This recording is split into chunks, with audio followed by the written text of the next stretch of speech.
Jangan kita samarkan, kelirukan di antara hak yang dan batil.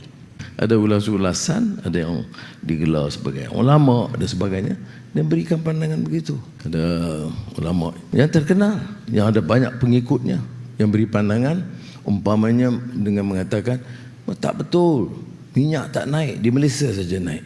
Itu fahaman kedangkalan ilmu yang ketara, tapi diselubungi oleh pahaman agama dan Al-Quran, menyebabkan orang agak percaya, tapi dia tidak membantu, malah mengelirukan.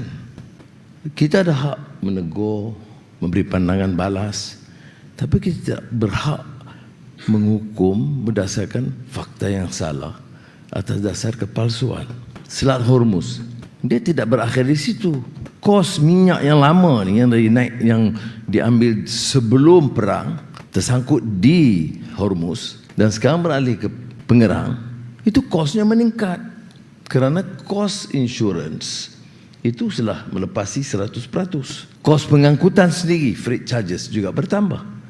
Maknanya minyak yang asalnya itu sepatutnya rendah untuk diproses di Pengerang, itu sudah meningkat kosnya.